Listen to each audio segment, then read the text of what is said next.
അത്രയും മതി. അവൻ നിങ്ങൾക്കായി കരുതുന്നതാകയാൽ നിങ്ങളുടെ സകല ചിന്താകുലവും അവൻ്റെ മേൽ ഇട്ടുകൊള്ളുവിൻ. അവൻ നിങ്ങൾക്കായി കരുതുന്നതാകയാൽ നിങ്ങളുടെ സകല ചിന്താകുലവും അവൻ്റെ മേൽ ഇട്ടുകൊള്ളുവിൻ. പ്രാർത്ഥിക്കാം. ദൈവമായ കർത്താവേ, ജീവനുള്ള സത്യവചനത്തിന് മുൻപാകെ ഒരു പ്രാവശ്യം 1000 തക്കവണ്ണം ഞങ്ങളെ സഹായിക്കുന്ന കർത്താവേ, നിൻ്റെ കൃപ കൂടെ ഇരിക്കണമേ. സമാധാനത്തിൻ്റെയും പ്രത്യാശയുടെയൊക്കെ അനുഭവത്തെ ഈ നാളുകളെ ഞങ്ങൾക്ക് തരണമേ. വചനം ഞങ്ങളുടെ ജീവിതത്തെ ഒന്ന് രൂപപ്പെടുത്തുന്ന അനുഭവം, ക്രമീകരിക്കുന്നൊരു അനുഭവം തരണമെന്ന് പ്രാർത്ഥിക്കുന്ന കർത്താവ്, ഈ ദിവസങ്ങളിലൊക്കെ അതിനെ ഒരുമിച്ച് വായിപ്പാൻ, കേൾക്കുവാൻ, ശ്രവിപ്പാൻ, വ്യാഖ്യാനിപ്പാൻ ഞങ്ങൾക്ക് തന്നിരിക്കുന്ന കൃപയ്ക്കായിട്ട് സ്തോത്രം.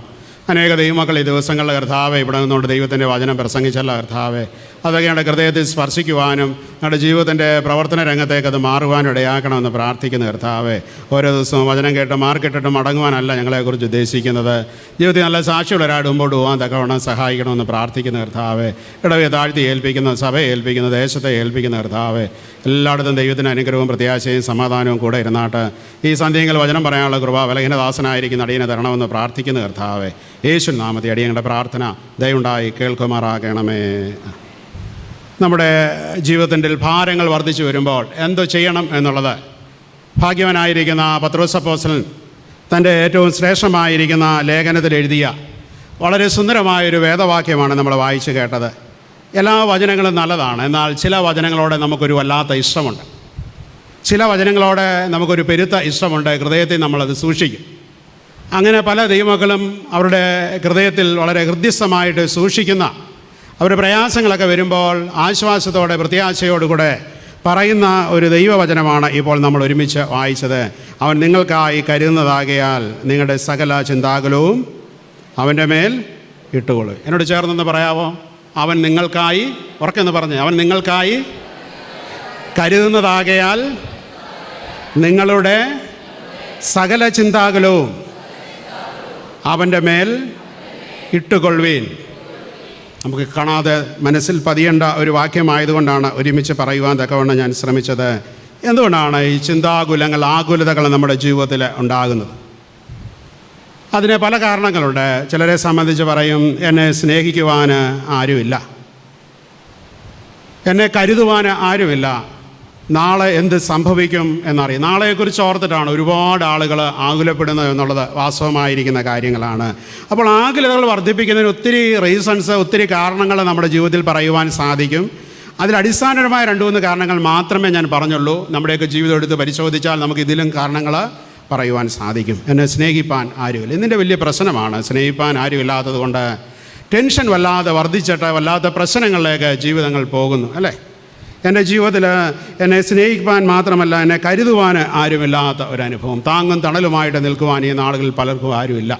ഉണ്ട് എന്നൊക്കെ പേര് പറയുമ്പോൾ നമുക്ക് ഒത്തിരി ആളുകൾ ഉണ്ട്. നാളെയെക്കുറിച്ച് എന്താണ് ജീവിതത്തിൻ്റെ ഏറ്റവും വലിയ ഭാരമായിട്ടാണ് പറയുന്നത്. പത്രോസിൻ്റെ ഈ ലേഖനം ഒരു ക്രിസ്തീയ പ്രത്യാശയുടെ ലേഖനമായിട്ടാണ് നമുക്കിതിനെ വായിക്കുവാൻ തക്കവണ്ണം സാധ്യമായിട്ട് തീരുന്നത്. അതുകൊണ്ട് ഇതെന്താണ് എന്ന് ചോദിച്ചാൽ, എല്ലായ്പ്പോഴും ജീവിതത്തിൻ്റെ പ്രതിസന്ധികളും പ്രശ്നങ്ങളും ഒക്കെ വരുമ്പോൾ എപ്പോൾ വേണമെങ്കിലും ജീവൻ നഷ്ടപ്പെടാമെന്നുള്ളിടത്ത് ഭീതിയിൽ റോമിൽ ജീവിച്ച ക്രിസ്ത്യാനികൾക്ക് പ്രത്യാശയായിട്ടാണ് പത്രോസ് അപ്പോസ്തലൻ ഈ ലേഖനം എഴുതുവാൻ തക്കവണ്ണം ശ്രമിക്കുന്നത്. അതുകൊണ്ട് ആദിമ ക്രിസ്ത്യാനികളുടെ ചുടുചോര മണക്കുന്ന റോമൻ കൊളോസിയങ്ങളിൽ നിന്ന് പ്രത്യാശയുള്ളവരായിട്ട് ആദിമ ക്രിസ്ത്യാനികൾ മാറുന്നതിന് വേണ്ടിയാണ് പത്രോസ് അപ്പോസ്തലന് ഇത് എഴുതുന്നത്. ഇവിടെ ക്രിസ്ത്യാനികളെ അവരുടെ ജീവിതത്തിൻ്റെ മരണ പോരാട്ടങ്ങളിൽ, വിശ്വാസത്തിൻ്റെ പ്രതിസന്ധികളിൽ പ്രത്യാശയിൽ നിറയ്ക്കുന്നതിന് വേണ്ടി പത്രോസ് അപ്പോസ്തലൻ എഴുതിയ ശ്രേഷ്ഠമായ ലേഖനമായിട്ടാണ് ഇതിനെ നമുക്ക് വായിക്കുവാൻ സാധിക്കുന്നത്. അതുകൊണ്ട് ഇതൊരു അതിജീവനത്തിൻ്റെ പുസ്തകമാണ്. ഇതൊരു അതിജീവനത്തിൻ്റെ പുസ്തകമാണ് നമ്മൾ വായിക്കുന്ന ഈ പത്രോസ് അപ്പോസ്തലൻ്റെ ഈ ലേഖനമെന്ന് പറയുന്നത്. കുറേ പേരെ മരണത്തിൻ്റെ അനുഭവങ്ങളിൽ നിന്നും, പ്രതിസന്ധികളുടെ അനുഭവങ്ങളിൽ നിന്നും, ഭീകരമായ അന്തരീക്ഷത്തിൽ നിന്നുമൊക്കെ അവരെ രക്ഷിക്കുന്നതിന് വേണ്ടി പ്രത്യാശയോടുകൂടെ എഴുതിയാണ്. ഞാൻ പറഞ്ഞല്ലോ, ചോര വീണ മണ്ണിൻ്റെ അനുഭവമാണ്. അനിൽ പനിച്ചൂരാൻ എന്ന് പറയുന്ന കേരളത്തിൻ്റെ ഏറ്റവും പ്രിയപ്പെട്ട ഒരു കവി എഴുതിയിട്ടുണ്ട്, ചോര വീണ മണ്ണിൽ നിന്നും ഉയർന്നു വന്നൊരു പൂമരം. ചോര വീണ മണ്ണിൽ നിന്നും ഉയർന്നു വന്ന പൂമരം കേരളത്തിലെ ഒരു പ്രസ്ഥാനത്തെക്കുറിച്ച് എഴുതിയതാണ്. ഇന്നത് എന്താകുന്നു എന്നുള്ളത് നമ്മൾ വിലയിരുത്തേണ്ട കാര്യമാണ്. അതുകൊണ്ട് ഇവിടെ പറയുന്നത് ചോര വീണ മണ്ണിൽ നിന്നും നിത്യവസന്തമായി തീർന്ന ആദിമസഭയെക്കുറിച്ചാണ് പത്രോസ് അപ്പോസ്തലനോട് പറയുവാൻ ശ്രമിക്കുന്നത്. രക്തസാക്ഷികളെ രക്തം വീണ മണ്ണിൽ നിന്ന് ഉദിച്ചുയർന്ന ഒരു നിത്യവസന്തമായ ആദിമസഭയിലെ വിശ്വാസികൾക്ക് പ്രത്യാശയും ബലവും കൊടുക്കുന്നതിന് വേണ്ടിയാണ് പത്രോസ് അപ്പോസ്തലൻ ഇത് എഴുതുന്നത്. മനുഷ്യൻ നിർമ്മിക്കുന്ന പുസ്തകങ്ങളുണ്ട്. 2 പുസ്തകങ്ങളുണ്ട് ലോക ചരിത്രത്തിൽ. മനുഷ്യൻ നിർമ്മിക്കുന്ന പുസ്തകം, അത് ചരിത്ര പുസ്തകങ്ങളായിരിക്കാം. ഇന്ന് ചരിത്രമൊക്കെ പലരും പലരുടെ കാഴ്ചപ്പാടിൽ എഴുതിക്കൊണ്ടിരിക്കും. കുഞ്ഞുങ്ങൾ പഠിക്കുന്ന സ്റ്റഡി ബുക്കുകളായിരിക്കാം. അതൊക്കെ മനുഷ്യൻ നിർമ്മിക്കുന്നതാണ്. എന്നാൽ മനുഷ്യരെ നിർമ്മിക്കുന്ന പുസ്തകമുണ്ട്, അതാണ് ദ ഹോളി ബൈബിൾ. മനുഷ്യരെ നിർമ്മിക്കുന്ന പുസ്തകമായിട്ടാണ് പാപത്തിൽ നിന്ന് നിന്നെ മാറ്റി നിർത്തുവാൻ, നിന്നെ കുറച്ചുകൂടെ ഉള്ളവളാക്കുവാൻ ഈ പുസ്തകം ശ്രമിക്കുകയാണ്.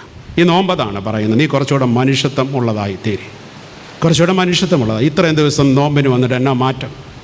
എല്ലാ ദിവസവും മാറി മാറി ഒരു ചുരിദാറിട്ടുകൊണ്ട് വന്നതല്ലാതെ നമുക്ക് അടിസ്ഥാനപരമായ എന്തെങ്കിലും മാറ്റം നമുക്കുണ്ട്. ഉള്ളവരൊക്കെ ഇട്ടോ, അതിന് ഞാനൊന്നും പറയുന്നില്ല. എന്ത് മാറ്റമാണ് നമ്മുടെ ജീവിതത്തിൽ വന്നിരിക്കുന്നത് അല്ലേ? ഹൃദയത്തിനകത്ത്, ജീവിതത്തിനകത്ത് യഥാർത്ഥമായ രൂപാന്തരവും സാക്ഷ്യവും ഈ നോമ്പിൻ്റെ പ്രാർത്ഥനകളിലൂടെ ഈ ദിവസങ്ങൾ നടന്നു പോയപ്പോൾ, ഈ ആലയത്തിൽ കയറി ഇറങ്ങിപ്പോയ 38 ദിവസങ്ങൾ കഴിഞ്ഞ് 39ാമത്തെ ദിവസത്തിലായിരിക്കുമ്പോൾ ഇതൊരു ചടങ്ങായിട്ട് ഈ പ്രാവശ്യം അവസാനിക്കുന്നുണ്ടെങ്കിൽ പരാജയമാണ്. നമ്മൾ പരാജയമാണ് പ്രിയമുള്ളവരെ. കുറച്ചുകൂടെ മനുഷ്യത്വമുള്ളവരായിട്ട് മാറണമെന്നുള്ളതാണ് ഈ നോമ്പ് പറയുന്നത്. അതാണ് ഈ പുസ്തകം കയ്യിലുണ്ടോ എന്നുള്ളതാണ് പ്രസക്തമായ ചോദ്യം എന്ന് ഞാൻ പറയും. ഇത് തലമുറകൾ ഏറ്റെടുക്കേണ്ട ഒരു പുസ്തകമാണ്. നമ്മുടെ ജീവിതത്തിലുണ്ടോ ഈ പുസ്തകം? നമ്മുടെ കയ്യിലുണ്ടോ ഈ പുസ്തകം? നമ്മുടെ തലമുറകളുടെ കയ്യിലുണ്ടോ ഈ പുസ്തകം? അവരേറ്റെടുത്തുവെങ്കിൽ മാത്രമേ അവർക്ക് അനുകൂലമായിട്ടുള്ളൊരു ക്രിസ്തീയ ജീവിതം നയിച്ച് മുമ്പോട്ട് പോകുവാൻ തക്കവണ്ണം സാധിക്കത്തുള്ളൂ. വചനം ഇത് പറയുകയാണ്. നമ്മുടെ ജീവിതത്തിൽ എന്താണ് സംഭവിക്കുന്നത് എന്നുള്ളത് നമ്മൾ ചിന്തിക്കേണ്ട കാര്യമാണ്. നമ്മൾ ഇപ്പം എന്തിനും കൗൺസിലിങ്ങിന് പോകുന്ന ഒരു കാലഘട്ടം. ഞാൻ കഴിഞ്ഞ ദിവസം അത് ഓർമ്മിപ്പിക്കുവാൻ ശ്രമിച്ചു. പണ്ട് ഇതൊന്നും അത്ര ശക്തമല്ലായിരുന്നു. വീട്ടിലുള്ള മുതിർന്ന ആളുകളാണ് കൗൺസിലിംഗ് നടത്തുന്നത്. അന്ന് ഈ കൗൺസിലിംഗ് സെൻറ്ററുകളൊന്നുമില്ല. അവിടെ കൂട്ടുകുടുംബമാണ്. 5-8 മക്കൾ കല്യാണം കഴിച്ച് ഒരുമിച്ച് വന്ന് താമസിക്കും. ഒരു പ്രശ്നം വരുമ്പോൾ ഒരു ആശ്വാസം പറയാൻ ആരെങ്കിലുമൊക്കെ ഉണ്ട്. അതൊരു കൗൺസിലിങ്ങാണ്. എന്നിപ്പോൾ ആരുമില്ല, ഒറ്റയ്ക്കാണ് ജീവിതങ്ങൾ അല്ലേ? ഇന്ന് പിള്ളേർക്കിപ്പോൾ വെസ്റ്റിൽ മാത്രമല്ല, ഇപ്പോഴും ഇവിടെ പുതിയ തലമുറയ്ക്കൊന്നും വിവാഹം വേണ്ട. അങ്ങനെ ഒരു കാലഘട്ടം ഇനി ഇവിടെ ശക്തമാകാൻ പോവുകയാണ്. വിദേശത്ത് ഇത് വളരെ ശക്തമാണ്. അപ്പോൾ ഇന്ന് ഒരുപാട് കൗൺസിലിംഗ് ആവശ്യമായിരിക്കുന്ന ഒരു കാലഘട്ടത്തിൽ പോകുമ്പോഴും കൗൺസിലിങ്ങിനൊക്കെ ഒരു പരിമിതിയുണ്ട് എന്നുള്ളതാണ് നമ്മൾ ചിന്തിക്കേണ്ടത്. ഭാരങ്ങൾ എവിടെ ഇടാൻ പറ്റുന്നു അല്ലേ? അതുകൊണ്ടാണ് കൗൺസിലിംഗ് സെൻറ്റർ വർദ്ധിച്ചു വരുന്നത്. ഞാൻ പറഞ്ഞ ഈ വേദവാക്യത്തോടുള്ള പ്രതികരണമാണ്. അവൻ നിങ്ങൾക്കായി കരുതുന്നാകിയാൽ നിങ്ങളുടെ സകല ചിന്താകുലവും അവൻ്റെ മേലിട്ട്. ഭാരങ്ങളാണ്. സിഗ്മണ്ട് ഫ്രോയിഡിനെ കുറിച്ച് അറിയാം, നമ്മളൊക്കെ പഠിച്ചിട്ടുള്ള ആളാണ് അല്ലേ? സൈക്കോളജിയുടെ പിതാവാണ്. ശരിക്കും പറഞ്ഞാൽ കൗൺസിലിങ്ങിൻ്റെ പിതാവാണ്. അദ്ദേഹത്തിന് എന്ത് സംഭവിച്ചു? അദ്ദേഹം ആത്മഹത്യ ചെയ്തു. കൗൺസിലിങ്ങിൻ്റെ പിതാവായ സിഗ്മണ്ട് ഫ്രോയിഡ് എന്ത് അദ്ദേഹത്തിൻ്റെ ജീവിതത്തിൻ്റെ അവസാനത്തിൽ സംഭവിച്ചു എന്ന് നമ്മൾ മനസ്സിലാക്കണം. ഏണസ്റ്റ് ഹെമിംഗ്വേ എന്ന് പറയുന്ന വളരെ പ്രശസ്തനായിരിക്കുന്ന മോട്ടിവേഷണൽ റൈറ്ററുണ്ട്. അദ്ദേഹം വളരെ പ്രചോദനാത്മകമായിട്ട് പുസ്തകം എഴുതുന്ന ഒരാളാണ്. അദ്ദേഹത്തിൻ്റെ ജീവിതത്തിൻ്റെ അവസാനം ആത്മഹത്യയാണ്. ലോകം കണ്ട ഏറ്റവും പ്രശസ്തനായ ഒരു എഴുത്തുകാരനാണ് ഞാൻ പറഞ്ഞത്. ലോകത്തിൻ്റെ സൗന്ദര്യധാമങ്ങളായ ക്ലിയോപാട്രയും മെർലിൻ മൺട്രോയും ജീവിതത്തിൻ്റെ അവസാനം ആത്മഹത്യയാണ്. ലോകം കണ്ട ഏറ്റവും വലിയ തത്വചിന്തകൻ ഫിലോസഫറായിരുന്നു അരിസ്റ്റോട്ടിൽ. അദ്ദേഹത്തിൻ്റെ അവസാനവും ആത്മഹത്യയാണ്. അധികാര കൊതിയന്മാരായ മാർക്ക് ആൻ്റണിയും പിലാത്തോസും ഹിറ്റ്ലറും അവസാനം ആത്മഹത്യയാണ്. നയാഗ്ര വെള്ളച്ചാട്ടം പോയി കണ്ടുള്ളവർക്കറിയാം എത്ര ശക്തമായിട്ട് ഒഴുകുന്നതാണ്. അത് വളരെ പുഷ്പം പോലെ നീന്തിക്കിടന്നവനാണ്. ഒരു ബക്കറ്റ് വെള്ളത്തിൽ വീണ് തലയതിനകത്ത് കിടന്ന് ശ്വാസം മുട്ടി മരിക്കുകയാണ്. തിമിംഗലത്തിൻ്റെ പുറത്ത് നൃത്തം ചെയ്ത വളരെ അതിസാഹസികനായൊരു മനുഷ്യനുണ്ട്. അവൻ്റെ ജീവിതത്തിൻ്റെ അവസാനം തൊണ്ടയിൽ മീൻമുള്ള് കുടുങ്ങിയിട്ടാണ്. പ്രശ്നങ്ങൾ വരുമ്പോൾ നമ്മൾ എവിടെയൊക്കെയാണ് നോക്കുന്നത് പ്രിയമുള്ളവരെ? ഭാരങ്ങൾ ഇറക്കി വെക്കുവാൻ ഒരു അത്താണിയില്ലാതെ, ആശ്വാസത്തിൻ്റെ ദായകനായ തമ്പുരാനെ ആശ്രയിക്കാതെ ഈ നാളുകളിൽ നമ്മുടെ യാത്ര തുടരുമ്പോൾ നമ്മുടെ ജീവിതം എന്ന് പറയുന്നത് എങ്ങനെയാണ്? ഭാരങ്ങൾ എവിടെ ഇറക്കി വെക്കും? പഴയൊരു കഥ നമുക്കറിയാം, നിങ്ങൾ കേട്ടിട്ടുള്ള. ഒരിക്കലൊരു കാളവണ്ടിക്കാരൻ പണ്ട് കാലത്താണ്, അന്നത്തെ ഏറ്റവും വലിയ നമ്മുടെ ബെൻസ് അതാണല്ലോ, യാത്ര ഇങ്ങനെ പോകുമ്പോൾ ഒരു സ്ത്രീ, പാവപ്പെട്ട ഒരു സാധു സ്ത്രീയാണ്, ഗ്രാമീണ സ്ത്രീ. അവർ വലിയൊരു കൊട്ടയ്ക്കകത്ത് ഭാരവും ചുമന്നുകൊണ്ട് പോവുകയാണ്. അപ്പോൾ ഈ യാത്രയിൽ ഈ മനുഷ്യൻ വിചാരിച്ചു, ഇത്രയും വലിയ ഭാരവും ചുമന്ന് പോവുകയാണ്, അവരെ ഒന്ന് സഹായിക്കാം എന്ന് വിചാരിച്ച് ഈ സ്ത്രീയെ തൻ്റെ കാളവണ്ടിയിൽ കയറ്റി. സ്ത്രീ കയറിയതിന് ശേഷം യാത്ര തുടരുകയാണ്. തുടർന്ന് കുറച്ച് കഴിഞ്ഞപ്പോൾ ഈ മനുഷ്യനൊന്ന് പുറകോട്ട് തിരിഞ്ഞ് നോക്കിയപ്പോൾ കണ്ട കാഴ്ച അമ്പരിപ്പിക്കുന്നതാണ്. നോക്കിയപ്പോൾ ഈ സ്ത്രീ കാണിക്കുന്നത് എന്താണെന്നറിയാമോ? ഈ കാളവണ്ടിയിൽ കയറി ഈ കൊട്ടയിലുള്ള ഭാരമുള്ള ചുമട് ഈ കാളവണ്ടിയിൽ വെക്കാതെ അത് തലയിൽ വെച്ചുകൊണ്ട് ഈ സ്ത്രീ യാത്ര തുടരുകയാണ്. നമ്മളൊക്കെ ഇങ്ങനെയാണല്ലേ? നമ്മൾ ആ പ്രാർത്ഥനയിൽ ദൈവസന്നിധിയിൽ ആശ്വാസം കണ്ടെത്തുവാൻ പ്രാർത്ഥനയിൽ ഈ ഭാരങ്ങൾ സമർപ്പിക്കാതെ നമ്മൾ യാത്ര തുടർന്നുകൊണ്ടിരിക്കുകയാണ്. ഈ നോമ്പിൻ്റെ ദിവസങ്ങളിൽ പ്രിയ സഹോദരങ്ങളെ, നമ്മൾ ഈ ആലയത്തിൽ വന്നിരുന്ന് നമ്മൾ വെറുതെ മടങ്ങിപ്പോവുകയല്ല. പ്രാർത്ഥനയിൽ ദൈവത്തിൻ്റെ സന്നിധിയിൽ ഈ ആശ്വാസത്തിന് വേണ്ടി ഭാരങ്ങളെ ഇറക്കി വെക്കുവാൻ തക്കവണ്ണം നമുക്ക് സാധ്യമായി തീരണം. ഞാൻ മുമ്പേ പറഞ്ഞല്ലോ, ലോകത്തിലെ പ്രശസ്ത ആളുകളുടെ ജീവിതത്തിൻ്റെ അവസാനം അവർക്ക് ഭാരങ്ങൾ ഇറക്കി വെക്കാൻ പറ്റിയില്ല. എന്നാൽ ഈ വിശുദ്ധ പുസ്തകത്തിൽ നിരാശയുടെ അനുഭവങ്ങൾ വന്ന ചിലരെക്കുറിച്ച് പറയുന്നുണ്ട്. ഏലിയാവ് ഒരു സൂയിസൈഡൽ അറ്റംപ്റ്റിന് മുമ്പിൽ നിൽക്കുകയാണ്, എന്നാൽ ഏലിയാവ് തിരിച്ചു വരുന്നുണ്ട്. യോന വല്ലാത്ത നിരാശയുടെ അനുഭവം നമുക്കറിയാം യോനയുടെ പുസ്തകം വായിക്കുമ്പോൾ. എന്നാൽ യോന തിരിച്ചു വരുന്നുണ്ട്. പ്രിയമുള്ളവരെ, അവൻ നിങ്ങൾക്കായി കരുതുന്നതാകിയ സകല ചിന്താകുലവും അവൻ്റെ മേലെ ഇട്ടുകൊള്ളുകയും. നമ്മുടെയൊക്കെ ചിരികൾ മാഞ്ഞു പോയിട്ട് എത്ര കാലങ്ങളായി അല്ലേ? നമ്മുടെയൊക്കെ ചിരികൾ മാഞ്ഞു പോയിട്ട് എത്രയോ കാലങ്ങളായി. മാനസിക പ്രശ്നങ്ങൾ, ഡിപ്രഷൻ ഒരുപാട് വർദ്ധിച്ചു വരുന്നൊരു കാലഘട്ടമാണ്. പഴയ കാലഘട്ടങ്ങളെക്കാൾ കൂടുതൽ ഇന്ന് ഡിപ്രഷൻ വല്ലാതെ വർദ്ധിക്കുന്ന ഒരു കാലഘട്ടത്തിൽ ജീവിക്കുന്നു. പണം വർദ്ധിച്ചു, നമ്മുടെ ചിരി പോയി എന്നുള്ളതാണ് സങ്കടം. അതുകൊണ്ട് ഡിപ്രഷൻ കുറയണമെങ്കിൽ നിൻ്റെ സകല ചിന്താകുലവും കർത്താവിൻ്റെ പാദപീഠത്തെങ്കിൽ വെക്കണം. നിരാശ മാറിപ്പോകണമെന്നുണ്ടെങ്കിൽ പ്രിയമുള്ളവരെ, നമ്മുടെ എല്ലാ ചിന്താകുലങ്ങളും കർത്താവിൻ്റെ പാദപീഠത്തെങ്കിൽ വെക്കുവാൻ തക്കവണ്ണം സാധിക്കണം. ഒന്ന് മിണ്ടിയും പറഞ്ഞും ചിരിച്ചും നല്ലത് ചെയ്ത് ഒന്ന് നടന്നാൽ നമ്മുടെ നഷ്ടപ്പെട്ടു പോയ സന്തോഷം തിരികെ കിട്ടും. ഒന്ന് നോമ്പിൻ്റെ പ്രാർത്ഥനയ്ക്ക് വന്നാട്ടെ, രണ്ടുപേരോടൊന്ന് വർത്താനം പറഞ്ഞൊന്ന് മിണ്ടിയും പറഞ്ഞും ഒരു വിശേഷം ചോദിച്ചൊന്നും പോയാട്ടെ. ജീവിതത്തിൽ എന്തുവാ വീട്ടിലിരുന്ന് കാണിക്കുന്നത്? ഈ ദിവസങ്ങളൊക്കെ പലപ്പോഴും ഞാൻ പറയുന്നുണ്ടെങ്കിലും തലയ്ക്കകത്ത് ബോധമുദിച്ച ആളുകൾ വളരെ കുറവാണ് അല്ലേ? മനഃപൂർവ്വം വേണ്ടാന്ന് വെച്ചിട്ടാ അല്ലേ? മനഃപൂർവ്വം വേണ്ടാന്ന് വെച്ചത്. ബുദ്ധന് ബോധോദയം ഉണ്ടാകുന്നത് നമുക്കറിയാം. ഒരു എൻലൈറ്റ്മെൻറ്റിലേക്ക് ബുദ്ധൻ വരികയാണ്. അത് വലിയൊരു അനുഭവമാണ് ജീവിതത്തിൽ. നമ്മൾ എത്രയോ പ്രസംഗങ്ങൾ കേട്ടിട്ടും ഒരു കുർബാനയാകുവാനോ ക്രിസ്തു ആകുവാനോ ഒരു എൻലൈറ്റ്മെൻറ്റ് സംഭവിക്കാനോ നമ്മുടെ ജീവിതത്തിൽ സാധിക്കുന്നില്ല. അതുകൊണ്ട് ജീവിതത്തിൻ്റെ സമാധാനങ്ങൾ തിരികെ പിടിക്കുവാൻ സാധിക്കണം. ദാവീദ് പറഞ്ഞു, എൻ്റെ ദൈവത്താൽ ഞാൻ മതിൽ ചാടിക്കടക്കും. എൻ്റെ ദൈവത്താൽ ഞാൻ മതിൽ ചാടിക്കടക്കും. നമ്മുടെ ഭാരങ്ങൾ മതിൽ പോലെ നിൽക്കുകയാണ്. എന്നാൽ കൊടുത്താട്ടെ കർത്താവിൻ്റെ കരങ്ങളിലേക്ക്. ഭാരങ്ങൾ മതിൽ പോലെ നിൽക്കുകയാണ് ജീവിതത്തിൽ. കർത്താവിൻ്റെ കരത്തിലേക്ക് കൊടുക്കുമ്പോൾ നീ ഒരു അപ്പൂപ്പൻ താടി പോലെ പറന്നുയരുന്ന അനുഭവമുണ്ട്. നീ ഒരു തൂവൽ പോലെ ഉയരും. നിൻ്റെ പ്രശ്നങ്ങളുടെ മതിലുകളെ ദൈവത്തിൻ്റെ ബലമുള്ള ഭുജത്തിൻ്റെ കരത്തിൻ്റെ ബലത്താൽ ചാടിക്കടക്കുവാൻ തക്കവണ്ണം സാധ്യമായി തീരും. ഇതെല്ലാം ഭാരങ്ങളാണ് അല്ലേ? നമ്മുടെ ചങ്ക് വല്ലാതെ മുറിഞ്ഞ അനുഭവങ്ങൾ ഉണ്ടായിക്കാണും കഴിഞ്ഞ നാളുകളിൽ. നമ്മുടെ ഹൃദയത്തിന് ഭാരം കൂടുമ്പോൾ എവിടെ കൊടുക്കുവാൻ നമുക്ക് സാധിക്കും? കർത്താവാണല്ലോ ആ താണി. നമ്മൾ വല്ലാതെ നുറുകിപ്പോയ അനുഭവങ്ങളുണ്ട്. നമ്മൾ വല്ലാതെ കരഞ്ഞു പോയ ജീവിതത്തിൻ്റെ ചില അനുഭവങ്ങളുണ്ട്. നമ്മൾ വല്ലാതെ ഏങ്ങലടിച്ചു പോയ ജീവിതത്തിൻ്റെ അനുഭവങ്ങളുണ്ട്. എവിടെ കൊടുത്തു നമ്മുടെ ഭാരങ്ങൾ? എവിടെ കൊടുത്തു നമ്മുടെ ഭാരം? കർത്താവാണ് അഭയസങ്കേതമെന്ന് പത്രോസ് അപ്പോസ്തലൻ വളരെ ശക്തമായിട്ട് തന്നെ എഴുത്തിലൂടെ പറയുവാൻ തക്കവണ്ണം ശ്രമിക്കുന്നത്. അതുകൊണ്ട് വിശ്വാസി എന്ന നിലയിൽ നമ്മൾ പറയണം, എനിക്കൊരു കർത്താവുണ്ട്, എന്നെ കേൾക്കുന്ന, എൻ്റെ ഭാരങ്ങൾ വഹിക്കുന്ന ഒരു തമ്പുരാനുണ്ട് എന്ന് പറയുവാൻ സാധിക്കണം. എനിക്കൊരു ദൈവമുണ്ട്, അവൻ്റെ അടിപ്പിണരുകളാൽ, അവൻ്റെ മുറിവുകളാലാണ് എനിക്ക് സൗഖ്യം ലഭിച്ചിരിക്കുന്നത്. കർത്താവിൻ്റെ മുറിവുകളാലാണ് നമുക്ക് സൗഖ്യം ലഭിച്ചിരിക്കുന്നത് എന്നുള്ളത് നമ്മൾ ചിന്തിക്കണം. രോഗം വരും പ്രിയമുള്ളവരെ. എല്ലാ കാലവും ഒന്നും എല്ലാവർക്കും ഒരുപോലെയല്ല. നമുക്കൊക്കെ രോഗങ്ങളുണ്ടാകാം, പ്രയാസങ്ങളുണ്ടാകാം, പ്രശ്നങ്ങളുണ്ടാകാം. എന്നാൽ ഒരു ഉറപ്പുണ്ട്, എപ്പോഴും കൂടെ ഇരിക്കുന്ന ഒരു ദൈവ സാന്നിധ്യത്തിൻ്റെ ഉറപ്പാണ് നമ്മുടെ പറയുവാൻ ശ്രമിക്കുന്നത്. ഇവിടെ വചനത്തിൽ പറയുന്നു, നീ ഇരിക്കുന്നതും എഴുന്നേൽക്കുന്നതും കിടക്കുന്നതും ഒക്കെ അറിയുന്നൊരു ദൈവത്തിൻ്റെ മുൻപാകെയാണ് നീ ഇരിക്കുന്നത് എന്നുള്ളത് മറന്നു പോകരുത്. യിരെമ്യാ പ്രവചനം 1:4 നമ്മൾ വായിക്കുന്നുണ്ട്. അമ്മയുടെ ഉദരത്തിൽ ഉരുവാകുന്നതിന് മുമ്പേ നിന്നെ അറിഞ്ഞ ഒരു ദൈവമുണ്ട്. നീ നിൻ്റെ അമ്മയുടെ ഉദരത്തിൽ പിണ്ടാകാരമാകുന്നതിന് മുമ്പേ നിന്നെ അറിഞ്ഞൊരു ദൈവമുണ്ട്. അത്രത്തോളം അറിയുന്നൊരു ദൈവത്തെക്കുറിച്ച് മറ്റൊരു മതത്തിലും നമുക്ക് ചിന്തിക്കുവാൻ സാധിക്കുന്നില്ല. അതുകൊണ്ട് തീർച്ചയായിട്ടും ഉറപ്പോടെ നിൻ്റെ ഭാരങ്ങളെ ദൈവസന്നിധിയിൽ കൊടുക്കുവാൻ സാധിക്കും. എഫേസ്യ ലേഖനത്തിൽ നമ്മൾ വായിക്കുന്നുണ്ട്, ലോകസ്ഥാപനത്തിന് മുമ്പേ നമ്മെ തിരഞ്ഞെടുത്ത ദൈവത്തെക്കുറിച്ചാണ് പറയുന്നത്. നമുക്കറിയുവാൻ ഒരുപാട് കാരണങ്ങളുണ്ട് പ്രിയമുള്ളവരെ. വിതുമ്പുവാൻ ഒരുപാട് കാരണങ്ങളുണ്ട് നമ്മുടെ ജീവിതത്തിൽ. നിങ്ങളുടെ അത്താഴത്തിൽ ചൂട് കണ്ണീർ എത്രയോ പ്രാവശ്യം വീണിട്ടുണ്ട്. നിങ്ങൾ കടന്ന കിടക്കയിൽ നിങ്ങളുടെ തലയിണയിൽ എത്രയോ പ്രാവശ്യം ചൂട് കണ്ണുനീര് വീഴുന്ന അനുഭവങ്ങളുണ്ടായിരുന്നു. നിങ്ങളുടെ കരച്ചിലുകളെ, നിങ്ങളുടെ വിലാപങ്ങളെ നൃത്തമാക്കുന്നൊരു ദൈവമുണ്ട്. എന്നാൽ നിങ്ങളുടെ സകല ഭാരങ്ങളെയും കർത്താവിൻ്റെ കരത്തിലേക്ക് കൊടുക്കണം. 5 അപ്പവും 2 മീനും ബാലകൻ കൊടുത്തു. മോശ തൻ്റെ കയ്യിലെ ഉണങ്ങിയ വടി തമ്പുരാൻ്റെ കരത്തിലേക്ക് കൊടുത്തു. പ്രിയമുള്ളവരെ, അതുകൊണ്ട് തമ്പുരാൻ പ്രവർത്തിക്കുകയാണ്. ഓരോ ശ്വാസവും ദൈവത്തിൻ്റെ കൃപയാണ്.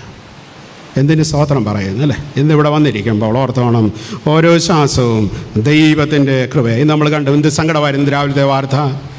BDS ഫൈനൽ ഇയർ പഠിക്കുന്ന ഒരു കൊച്ചുകുട്ടി അല്ലേ, അല്ലേ, നിരപരാധികളുടെ ജീവിതങ്ങൾ നഷ്ടപ്പെടുന്നു. ടിപ്പറിൽ നിന്ന് വീണ കല്ല് ആ കുഞ്ഞിൻ്റെ ജീവൻ അപഹരിച്ചു. ആ ദേശം മുഴുവൻ കണ്ണീർ കടലാണ്. ഈ ദിവസങ്ങളിലൊക്കെ എന്ത് ദുരന്തത്തിൻ്റെ വാർത്തകളാണ് വായിച്ചു കൊണ്ടിരിക്കുന്നത് അല്ലേ? ഒരു ഉത്തരവാദിത്വമില്ലാതൊരു സമൂഹമായിട്ട് പോകുന്ന സാഹചര്യങ്ങളായിട്ട് നമ്മൾ മാറുന്നു അല്ലേ? ഇതൊക്കെ പ്രൊട്ടക്റ്റ് ചെയ്യേണ്ട രീതിയിലുള്ള നിയമങ്ങളെല്ലാം നമ്മുടെ ദേശത്തുണ്ട്, പക്ഷേ ഒന്നും പാലിക്കപ്പെടുന്നില്ല എന്നുള്ളതാണ് വാസ്തവമായിരിക്കുന്ന കാര്യം എന്ന് പറയുന്നത്. നിൻ്റെ കൂട്ടുകാരിൽ പരമായി ആനന്ദ തൈലം കൊണ്ട് നിന്നെ നിറയ്ക്കുന്ന ഒരു ദൈവമുണ്ട്. നിൻ്റെ പ്രയാസങ്ങളുടെ മധ്യത്തിൽ, നിൻ്റെ പോരാട്ടങ്ങളുടെ മധ്യത്തിൽ അഭിഷേക തൈലം കൊണ്ട് നിന്നെ നിറയ്ക്കുന്ന ഒരു ദൈവത്തെക്കുറിച്ചാണ് ഇവിടെ പറയുന്നത്. അതുകൊണ്ടാണ് ഇവിടെ നമ്മളോട് പറയുന്ന ആശ്വാസദായകനായ തമ്പുരാൻ്റെ അടുത്തേക്ക് വന്നാട്ട്. വല്ലാതെ കരഞ്ഞാണിന്ന് വന്നിരുന്ന് ദൈവസന്നിധിയിൽ ഇരിക്കുന്നതെങ്കിൽ നമുക്ക് ഏറ്റു പറയാം, എന്നെ സ്നേഹിക്കുന്ന ഒരപ്പനുണ്ട് ഇവിടെ, എന്നെ സ്നേഹിക്കുന്ന ഒരു ദൈവമുണ്ട് എന്നുള്ളതാണ് വചനം നമ്മളോട് പറയുന്നത്. അതുകൊണ്ട് ഞാൻ പറയും, നമ്മുടെ ജീവിതത്തിൻ്റെ ഏറ്റവും വലിയ അത്ഭുതം എന്താണെന്ന് ചോദിച്ചാൽ ചിലർ പറയും താജ്മഹൽ കാണുന്നതാണ്, ഈജിപ്ഷ്യൻ പിരമിഡ് കാണുന്നതാണെന്ന് പറയും, അല്ലെങ്കിൽ ബുർജ് ഖലീഫ കാണുന്നതാണെന്ന് പറയും. ഞാൻ പറയുവാൻ ആഗ്രഹിക്കുന്നത് ഏറ്റവും വലിയ അത്ഭുതം നീ തന്നെയാണ് പ്രിയ ദൈവ പൈതലേ. നീ തന്നെയാണ് ഈ ലോകത്തിലെ ഏറ്റവും വലിയ അത്ഭുതം എന്ന് പറയുന്നത്. തിരിച്ചറിയാതെ പോകുന്നത് കൊണ്ടാണ്. നിൻ്റെ ഹൃദയം മിനിറ്റിൽ എത്ര പ്രാവശ്യം ഇടിക്കുന്നുണ്ടെന്നറിയാം. അതൊന്ന് കുറഞ്ഞു പോയാൽ എന്താകും നമ്മുടെ ജീവിതത്തിൻ്റെ അവസ്ഥയെന്ന് പറയുന്നത്. നമ്മുടെ കിഡ്നി രക്തം എത്രയോ പ്രാവശ്യം ശുദ്ധീകരിക്കുന്ന അനുഭവങ്ങൾ ഉണ്ടാകുന്നു. അതിനൊരു അപാകത വന്നാൽ നമ്മൾക്കറിയാം. ഡയാലിസിനൊക്കെ പോകുന്നവരോട് ചോദിക്കണം, ഒരു 1/2 ലിറ്റർ വെള്ളം പോലും ഒരു ദിവസം ചിലപ്പോൾ അവർ കുടിക്കാൻ അനുവാദമില്ല. എന്ത് പ്രയാസപ്പെട്ടാണ് കിടക്കുന്നത്. ഓക്സിജനൊക്കെ വലിച്ചെടുക്കുന്ന നമ്മുടെ ശ്വാസകോശം പറഞ്ഞാൽ ഒത്തിരി നീണ്ട ലിസ്റ്റാണ്. ഇതിൻ്റെയൊക്കെ വില പലപ്പോഴും നമ്മൾ മനസ്സിലാക്കുന്നില്ല. ദൈവം നിന്നെ നടത്തുന്നു പ്രിയമുള്ളവരെ. നിൻ്റെ മിടുക്ക് കൊണ്ടല്ല നിൻ്റെ ജീവിതത്തിൽ നടക്കുന്നത്. മുട്ടിന്മേൽ നിന്ന് നന്ദി പറയുവാൻ തക്കവണ്ണം നമുക്ക് സാധിക്കണം. ഭാരങ്ങൾ ഇറക്കി വെക്കുവാൻ തക്കവണ്ണം സാധിക്കണം. മറച്ചു വെക്കണ്ട കുറവുകളെ. എത്ര ക്രീം തേച്ചാലും നമ്മൾ പറയാം അതിനൊക്കെ ഒരു പരിമിതി ഉണ്ടല്ലോ അല്ലേ? എത്ര ക്രീം തേച്ചാലും അതിനൊക്കെ ഒരു പരിമിതി ഉണ്ടല്ലോ. ദൈവസന്നിധി വരുമ്പോൾ മറച്ചു വെക്കണ്ട പ്രിയമുള്ളവരെ. നമ്മുടെ കുറവുകളെ നമ്മളോട് ക്ഷമിക്കുന്ന കരുണാമയനായ കർത്താവിനോട് നമുക്ക് പറയുവാനും ഏൽപ്പിച്ചു കൊടുക്കുവാനും തക്കവണ്ണം സാധ്യമായത്. ശ്രീനാരായണ ഗുരുവിന് ശേഷം കേരളം കണ്ടിട്ടുള്ള ഏറ്റവും വലിയൊരു ഗുരു, ശ്രീനാരായണീയനായ ഒരു ഗുരുവാണ് ശ്രീ നിത്യചൈതന്യ യതി. അദ്ദേഹത്തിനെ ഒത്തിരി ക്രിസ്ത്യൻ പഠിപ്പിക്കലുകളും കർത്താവ് ഒത്തിരി സ്വാധീനിച്ചിട്ടുള്ള മനുഷ്യനാണ്. അദ്ദേഹം പറയുന്നുണ്ട്, കോന്നിക്കാരനായിരുന്നു അദ്ദേഹം. കോന്നിയിലെ ആ കൊച്ചു ക്ലാസ്സിൽ ഒരു വളരെ ദരിദ്രാവസ്ഥയുള്ള മനുഷ്യൻ. ശമുവേൽ സാറാണ് ആദ്യം എന്നോട് കർത്താവിനെക്കുറിച്ച് സ്കൂളിൽ വെച്ച് പഠിപ്പിക്കുന്നത്. ശമുവേൽ സാറൊരു മർത്തോമാക്കാരനായിരുന്നായിരിക്കാം. അങ്ങനെയാണ് കർത്താവിനെക്കുറിച്ച് ഒരുപാട് പിന്നെ വായിച്ചു. ഒത്തിരി കാര്യങ്ങളുണ്ട് അദ്ദേഹത്തെക്കുറിച്ച് പറഞ്ഞാൽ. എന്നാൽ അദ്ദേഹത്തിൻ്റെ ഊട്ടിയിലെ ആശ്രമത്തിൽ അവസാനം അദ്ദേഹത്തിൻ്റെ മരണക്കിടക്കയിൽ കിടക്കുമ്പോൾ ഒരു വശം തളർന്നു കിടന്നുകൊണ്ട് അദ്ദേഹം ഇങ്ങനെ തൻ്റെ മനസ്സിൽ കുറിച്ചിടുന്നുണ്ട്, എഴുതുന്നുണ്ട്. എൻ്റെ കർത്താവ് കിഴക്ക് നിന്നൊരു നക്ഷത്രം പോലെ, പുഞ്ചിരി പോലെ എൻ്റെ ജീവിതത്തിലേക്ക് കടന്നു വരുന്നു.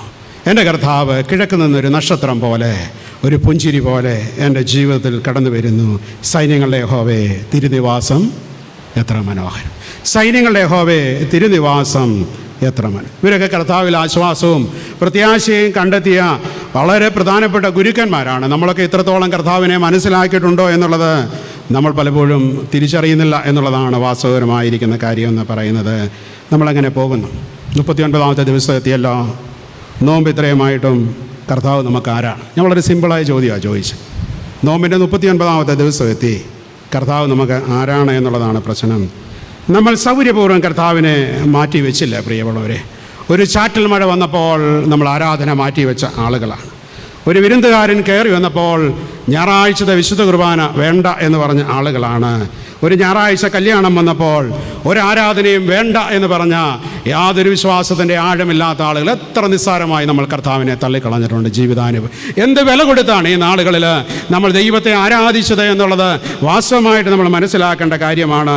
അതുകൊണ്ട് കർത്താവ് ആരാണ് എന്ന് ചോദിക്കുമ്പോൾ ആരുമല്ല എന്നുള്ളതാണ് വാസ്തവം. കാരണം നമ്മുടെ കയ്യിലിരിപ്പ് കണ്ടാൽ അറിയാം കർത്താവ് നമുക്ക് ആരുമല്ല എന്നുള്ളത് കൊണ്ട് തന്നെയാണ് നമ്മളത്ര സിമ്പിളായിട്ട് കാര്യങ്ങൾ കൊണ്ടുപോകുന്നത്. പിന്നെ എന്തെങ്കിലും ഒരു പ്രശ്നം വരുമ്പോൾ വിളിക്കാനുള്ള എമർജൻസി ആംബുലൻസ് നമ്പർ മാത്രമായിട്ട് കർത്താവ് മാറുന്നു.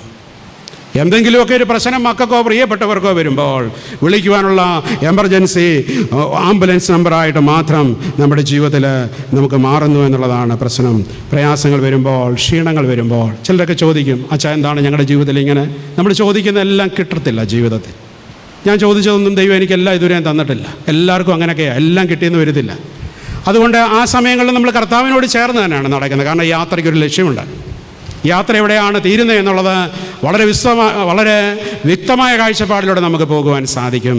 പ്രശ്നങ്ങൾ വരുമ്പോൾ മാറുകയല്ല. ഒരിക്കൽ നമ്മുടെ ക്രിസ്തീകരണത്തിൽ തന്നെയുള്ള വളരെ സുന്ദരവും മനോഹരമായൊരു പാട്ടാണ്.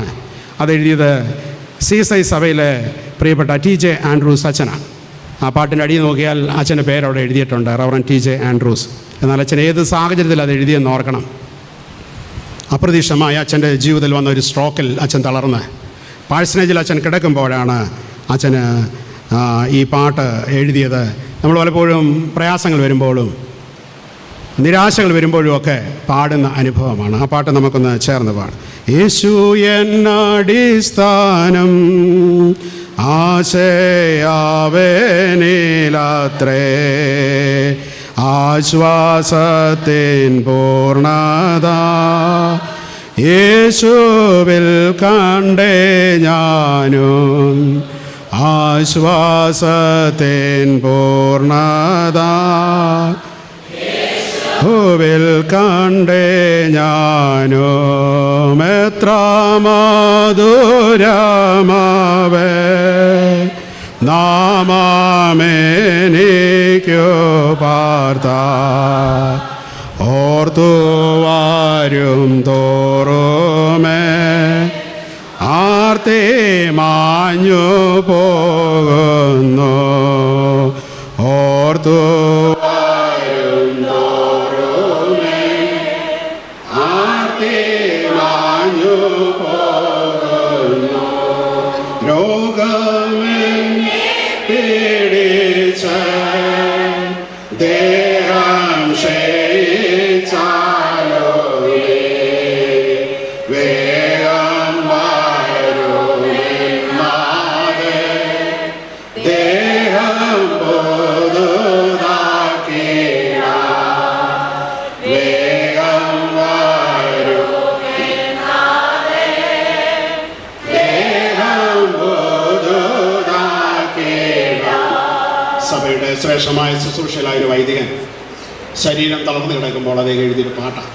നമ്മുടെ പല പാട്ടുകളുടെയും പിന്നിൽ തീവ്രമായ അനുഭവങ്ങളുണ്ട്. പ്രിയമുള്ളവരെ, നമുക്കങ്ങനെ പാടാൻ സാധിക്കുന്നുണ്ടോ? നമ്മുടെ ജീവിതത്തിൽ പ്രശ്നങ്ങൾ വരുമ്പോൾ ചെറിയ വിഷയങ്ങളേ ഉള്ളൂ നമ്മളെയൊക്കെ സംബന്ധിച്ച്. നമ്മൾ പലപ്പോഴും അപ്പുറത്തോ ഇപ്പുറത്തോ ഒന്നും നോക്കാൻ സാധിക്കുന്നില്ല. ചിലപ്പോൾ എന്തുകൊണ്ട് എന്ന് ചോദിക്കും. കഴിഞ്ഞ ദിവസം ഞാനിങ്ങനെ ഒരു പ്രശ്നം ഇങ്ങനെ സംസാരിച്ചിരുന്നപ്പോൾ ഞാൻ പറഞ്ഞു, അറിയാവുന്നൊരു ഫാമിലിയാണ്, നല്ലതായിട്ട് സന്തോഷമായിട്ട് പോകുന്നു. പെട്ടെന്നാണ് കുടുംബനാഥൻ രോഗം വന്ന് മരിക്കുന്നത്. ആ അമ്മയ്ക്ക് ഏക ആശ്രയം മകൻ മാത്രമേ, ഒരു മകനേ ഉള്ളൂ, 21 വയസ്സേ ഉള്ളൂ. ഒരു ബൈക്ക് ആക്സിഡൻറ്റിൽ മാൻ കുറച്ച് കഴിയുമ്പോൾ ഈ കുഞ്ഞോടെ മരിക്കുകയാണ്. എന്നാണ് നമുക്ക് അവരോട് പറയാൻ പറ്റുന്നത്? നമ്മുടെ വിഷയം എന്നാണ്? നമുക്കൊരു അതിൻ്റെ തട്ടിൻ്റെ അപ്പുറത്തേലും വെച്ചാൽ എന്നോ വെയിറ്റ് ആണ് അതിന് കിട്ടുന്നത്, എന്ത് കനമാണ് അതിന് കിട്ടുന്നത്. ഇവിടെ കുറച്ചുകൂടെയൊക്കെ നമുക്ക് ജീവിതത്തിൽ സത്യസന്ധമായിട്ട് നമ്മുടെ പ്രശ്നങ്ങളെയൊക്കെ വിലയിരുത്തുവാൻ തക്കവണ്ണം നമുക്ക് സാധിക്കണം. കർത്താവ് നിനക്കാരാണ്? നിനക്ക് ശരിക്കും വിശ്വാസമുണ്ടോ? കർത്താവ് നമുക്കാരാണ്? നമുക്ക് ശരിക്കും വിശ്വാസമുണ്ടോ എന്നുള്ളതാണ് നമ്മൾ ചിന്തിക്കേണ്ടത്. കിടന്ന് പരാതി പറഞ്ഞ ബെത്സയിദിലെ പക്ഷപാതക്കാരനെ കർത്താവ് ചേർത്ത് പിടിക്കുകയാണ്. ഇരുന്ന് പരാതി പറഞ്ഞ ആളാണ് ബർത്തിമായ കർത്താവ് ചേർത്ത് പിടിക്കുകയാണ്. പുറകെ നടന്ന് കുറ്റം പറഞ്ഞ പരാതി പറഞ്ഞ ആളാണ് കനാന്യ സ്ത്രീ. മോടാവശ്യത്തിന് വേണ്ടിയാണ്. നമുക്കറിയാം, നല്ല വാഗ്വാദം കർത്താവും ആ സ്ത്രീയും തമ്മിൽ നടക്കുന്നുണ്ട്. അവളെയും കുഞ്ഞിനെയും കർത്താവ് ചേർത്ത് പിടിക്കുന്നതാണ് നമുക്ക് വായിക്കുവാൻ സാധിക്കുന്നത്. അറുത്ത കൈക്ക് ഉപ്പ് തേക്കാത്തവനായിരുന്നു സക്കായി. വീട്ടിൽ ചെന്ന് കർത്താവ് അവനെ സ്നേഹിക്കുന്നതാണ് വേദപുസ്തകത്തിൽ നമ്മൾ വായിക്കുന്ന കാര്യം. അതുകൊണ്ട് നിന്നെ ചേർത്ത് പിടിക്കുന്ന, നിൻ്റെ ഭാരങ്ങളെ കയ്യിലെടുക്കുന്ന തമ്പുരാനെക്കുറിച്ച് തന്നെയാണ് ഇവിടെ പറയുന്നത്. അതുകൊണ്ട് ലോകം പറയും ചിലപ്പോൾ നീ ഒരു വേസ്റ്റാണ്, ലോകം പറയും നീ കൊള്ളത്തില്ലെന്ന് പറയും അല്ലേ. എന്നാൽ തമ്പുരാൻ പറയുകയാണ് നീ ഒരു വേസ്റ്റ് അല്ല. ഈ നോമ്പിൻ്റെ നാളുകളിൽ ലോകം നിന്നെ വേസ്റ്റ് എന്ന് പറഞ്ഞെങ്കിൽ ദൈവം നിന്നെ ചേർത്ത് പിടിക്കുവാൻ തയ്യാറാണ്.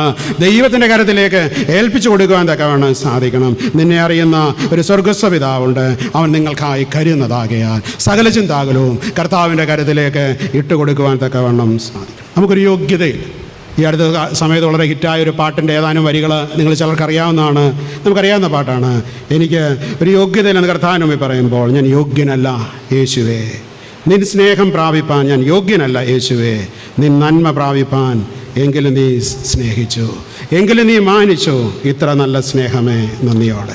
അർഹിക്കാതെ നന്മകൾ തന്നതിന് നമുക്ക് ദൈവത്തോട് സ്തുതി പറയാം. ജീവിതത്തിൻ്റെ കാൽക്കുലേറ്റർ സമയം കിട്ടുമ്പോൾ ഒന്ന് എടുക്കണം, ഒന്ന് സത്യസന്ധമായിട്ട് ഒന്ന് കൂട്ടി നോക്കണം. നിന്നെക്കൊണ്ട് കൂട്ടാൻ പറ്റാത്ത പല കാര്യങ്ങളും ദൈവം കൂട്ടി തന്നിട്ടുണ്ട്. അത് പലപ്പോഴും നമ്മൾ മറന്നു പോവുകയാണ്. ആയിരിക്കുന്ന ദൈവകൃപയാലാണ്. കർത്താവിൻ്റെ കരത്തിൽ മുറുകെ പിടിച്ചാട്ട് കൃപയൊന്ന് മാത്രമാണ് നമ്മുടെ ജീവിതത്തിൽ. എന്ത് യോഗ്യതയാണ്! അപ്പോസ്തലനായ വിശുദ്ധ പൗലോസ് ഫിലിപ്പിയ ലേഖനം 4:19 പറയുന്നു, എൻ്റെ ദൈവമോ നിങ്ങളുടെ ബുദ്ധിമുട്ടൊക്കെയും മഹത്വത്തോടെ തൻ്റെ ധനത്തിനൊത്തവണ്ണം ക്രിസ്തുയേശുവിൽ പൂർണ്ണമായി തീർത്തു തരും. നിങ്ങളുടെ ബുദ്ധിമുട്ട് മാറ്റുന്ന ഒരു ദൈവമുണ്ട്, അല്ലേ? അതാണ് പൗലോസ് അപ്പോസ്തലൻ പറയുവാൻ തക്കവണ്ണം ശ്രമിക്കുന്നത്. അനേക ആങ്സൈറ്റികൾ, ആകുലതകൾ, കഴിഞ്ഞ കാര്യങ്ങളെ ഓർത്ത്, നടന്നുകൊണ്ടിരിക്കുന്ന കാര്യങ്ങളെ ഓർത്ത്, വരുവാനിരിക്കുന്ന കാര്യങ്ങളെക്കുറിച്ച് ഓർത്ത് നമ്മൾ ഭാരപ്പെടുമ്പോൾ പത്രോസ് അപ്പോസ്തലൻ പറയുന്നത് പോലെ നിൻ്റെ സകല ചിന്താകുലവും എവിടെ ഇടണം? കർത്താവിൻ്റെ ഭാരതീയ ചിന്തയിൽ പറയുന്നുണ്ട്, സംഭവിച്ചതെല്ലാം നല്ലതിന്, സംഭവിച്ചു കൊണ്ടിരിക്കുന്നതും നല്ലതിന്, ഇനി സംഭവിപ്പാനുള്ളതും ഒറ്റ ചിന്തയുടെ ദർശനത്തിലേക്ക് വന്നാൽ ഞാൻ മുമ്പേ പറഞ്ഞതുപോലെ പ്രത്യാശയുള്ള വിശ്വാസികളായിട്ട് നമുക്ക് ജീവിക്കുവാൻ സാധിക്കണം. അതുകൊണ്ട് ആന്തരിക സമാധാനം വരണമെന്നുണ്ടെങ്കിൽ ദൈവത്തിൻ്റെ ബലമുള്ള കൈക്കീഴിൽ അമർന്നിരിക്കുമ്പോൾ നിന്നെ ഉയർത്തുന്നൊരു ദൈവമുണ്ട്. അതുതന്നെയാണ് അതിൻ്റെ തൊട്ട് മുമ്പിലത്തെ വാക്യത്തിൽ പത്രോസ് അപ്പോസ്തലൻ പറയുവാൻ ശ്രമിക്കുന്നത്. പൗലോസ് അപ്പോസ്തലൻ ഫിലിപ്പി ലേഖനം 4:6-7 പറയുന്നു, ഒന്നിനെക്കുറിച്ചും വിചാരപ്പെടരുത്, എല്ലാറ്റിനും പ്രാർത്ഥനയാലും അപേക്ഷയാലും നിങ്ങളുടെ ആവശ്യങ്ങൾ സ്തോത്രത്തോടുകൂടെ ദൈവത്തോട് അറിയിക്കുക അത്രേ വേണ്ടത്. എന്നാൽ സകല ബുദ്ധിയെയും കവിയുന്ന ദൈവ സമാധാനം നിങ്ങളുടെ ഹൃദയങ്ങളെയും നിലവുകളെയും ക്രിസ്തുയേശുവിൽ കാക്കും എന്നുള്ളതാണ് പറയുന്നത്. നമ്മുടെ ബുദ്ധിയെ കവിയുന്ന ഒരു ദൈവിക സാന്നിധ്യത്തെക്കുറിച്ചാണ്, ശക്തിയെക്കുറിച്ചാണ്, സമാധാനത്തെക്കുറിച്ചാണ് ഇവിടെ പറയുന്നത്. അത് നിറയ്ക്കുന്ന അനുഭവത്തെക്കുറിച്ചാണ് പറയുന്നത്. അവസാന ഭാഗത്തേക്ക് ഞാൻ വരികയാണ് പ്രിയമുള്ളവരെ. പത്രോസ് എന്തുകൊണ്ടാണ് ഇത് എഴുതിയത്? ഈ ഭാരങ്ങൾ കർത്താവിൻ്റെ കരത്തിൽ ഇടണമെന്നുള്ളത് വെറുതെ എഴുതിയതല്ല. പത്രോസിൻ്റെ ജീവിത അനുഭവത്തിൽ പത്രോസ് ഇത് പഠിച്ചിട്ട് എഴുതിയതാണ് പ്രിയമുള്ളവരെ. കാരണം നമുക്കറിയാം, പത്രോസിൻ്റെ അമ്മായിയമ്മയ്ക്ക് വലിയ ജ്വരം വന്നു, പനി വന്നു. ആരാ സൗഖ്യമാക്കിയത്? അമ്മായിയമ്മയ്ക്ക് പനി വന്നാൽ സന്തോഷമാണോ? ചിലരൊക്കെ മുട്ടുമേ നിന്ന് പ്രാർത്ഥിക്കും. എന്നാൽ പത്രോസ് അങ്ങനല്ല പ്രാർത്ഥിച്ചത്, അല്ലേ? അമ്മായിയമ്മയുടെ പനി മാറിയോ? ആ വലിയ പ്രയാസത്തിൻ്റെ മധ്യത്തിൽ, അവരുടെ കുടുംബത്തിൻ്റെ പ്രയാസത്തിൻ്റെ മധ്യത്തിൽ ദൈവം അവരുടെ ഭാരങ്ങളെ മാറ്റിക്കൊടുത്തു എന്നുള്ളതാണ്. വല വീശി ഇങ്ങനെ മിടുക്കനായിട്ട് നിൽക്കുകയാണ്, ഒരു മീൻ പോലും കിട്ടിയില്ല, പരാജയപ്പെട്ട് നിൽക്കുകയാണ്. കർത്താവ് പറഞ്ഞു, വലത്തോട്ട് വീശിക്കാട്ടെ. അവൻ്റെ പരാജയത്തിൻ്റെ മധ്യത്തിൽ കർത്താവ് ജയത്തെ കൊടുത്തു. അതുകൊണ്ടാണ് പത്രോസ് ഇങ്ങനെ എഴുതുന്നത്. കർത്താവും ശിഷ്യന്മാരും വന്ന് നിൽക്കുകയാണ്, ടാക്സ് കൊടുക്കാൻ കയ്യിലൊന്നുമില്ല. കർത്താവ് പറഞ്ഞു, പോയി മീനെ പിടിച്ചുകൊണ്ട് വരാം. എങ്ങനെ ടാക്സ് കൊടുത്ത്? മീൻ്റെ വായിൽ നാണയമുണ്ടായിരുന്നു, നികുതിപ്പണം അങ്ങനെ കൊടുത്ത്. ഇന്നായിരുന്നു നമുക്ക് നല്ല സന്തോഷമായിരുന്നു മീനെ പിടിക്കുമ്പം ഈ സാധനം ഉണ്ടായിരുന്നെങ്കിൽ, അല്ലേ? അപ്പോൾ കാശില്ലാതെ നിന്ന ഗതികെട്ട ഒരവസ്ഥയിൽ തമ്പുരാന് എങ്ങനെ പ്രവർത്തിച്ചു എന്നുള്ളതാണ്. തമ്പുരാനെ പിടിക്കാൻ ചെല്ലുമ്പോൾ പത്രോസ് ഭയങ്കര തീവ്രവാദി എടുത്തിയാട്ടക്കാരനാണ്. വാളൂരി ഒരു വെട്ട് വെച്ച് കൊടുത്തല്ലേ? മൽക്കോസ് എന്ന് പറയുന്ന ദാസൻ്റെ കാത് വെട്ടി പിടിച്ച് ജയിലിൽ കൊണ്ടുപോയനെ അന്നേരം. പക്ഷേ കർത്താവ് എന്ത് ചെയ്തു? കാത് സൗഖ്യമാക്കി കൊടുത്തുകൊണ്ട് അല്പം വിട്ടുവീഴ്ച അവർ ചെയ്തു എന്നുള്ളതേ ഉള്ളൂ. അതാണ് മനസ്സിലാക്കുന്നത്. പിന്നെ വെള്ളത്തിന്മേലൂടെ നടക്കുമ്പോൾ സർക്കസ് കാണിക്കുന്നുണ്ട്, മുങ്ങാൻ, അല്ലേ? എന്നാൽ തമ്പുരാൻ അവിടെയും പത്രോസിനെ മുങ്ങിപ്പോകാതെ രക്ഷിക്കുന്നുണ്ട്.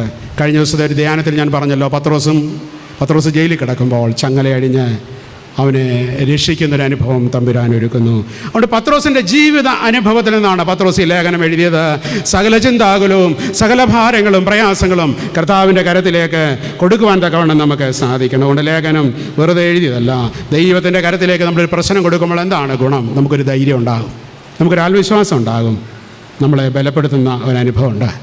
അതുകൊണ്ടാണ് പൗലോസ് അപ്പോസ്തലൻ പറയുന്നത്, എന്നെ ശക്തനാക്കുന്നവൻ മുഖാന്തരം ഞാൻ സകലത്തിനും മതിയാകുന്ന അനുഭവത്തെക്കുറിച്ചാണ് ഇവിടെ പറയുന്നത്. സങ്കീർത്തനക്കാരൻ പറയുന്നുണ്ട് 37:5, നിൻ്റെ വഴി യഹോവയിൽ ഭരമേൽപ്പിക്കുക, അവനിൽ തന്നെ ആശ്രയിക്കുക. 55 സങ്കീർത്തനം 22 വാക്യത്തിൽ വായിക്കും, നിൻ്റെ ഭാരം യഹോവയുടെ മേൽ വെച്ചുകൊള്ളുക, അവൻ നിന്നെ പുലർത്തുമെന്നുള്ളതാണ് ഇവിടെ പറയുവാൻ തക്കവണ്ണം ശ്രമിക്കുന്നത്. തക്ക സമയത്ത് വിടുതൽ തരുന്ന, തക്ക സമയത്ത് ഉയർത്തുന്ന, തക്ക സമയത്ത് പ്രത്യാശ തരുന്നൊരു ദൈവമുണ്ട്. എന്നെ കരുതുന്ന ഒരു ദൈവമുണ്ട്. നമുക്ക് ചേർന്ന് പാടാം. എനിക്കായി കരുതും ഭാരങ്ങൾ വഹിക്കുന്നവൻ, എനിക്കായി ഭാരങ്ങൾ വഹിക്കുന്നവൻ, എന്നെ കൈവിടാത്തവൻ, യേശു എൻ കൂടെയുണ്ട്. എന്നെ കൈവിടാത്തവൻ യേശു എൻ കൂടെയുണ്ട്. പരീക്ഷ എൻ്റെ ദൈവമനുവദിച്ചാൽ പരിഹാരമെനിക്കായി കരുതിയിട്ടുണ്ട്. പരീക്ഷ എൻ്റെ ദൈവമനുവദിച്ചാൽ പരിഹാരമെനിക്കായി കരുതിയിട്ടുണ്ട്. എന്തിനെന്നു ചോദിക്കില്ല ഞാൻ, എൻ്റെ നന്മയ്ക്കായെന്നറിയുന്നു ഞാൻ. എന്തിനെന്നു ചോദിക്കില്ല ഞാൻ, എൻ്റെ നന്മയ്ക്കായെന്നറിയുന്നു ഞാൻ. രീതിയിൽ വീണാലോ അവിടെ ഞാനേനല്ല,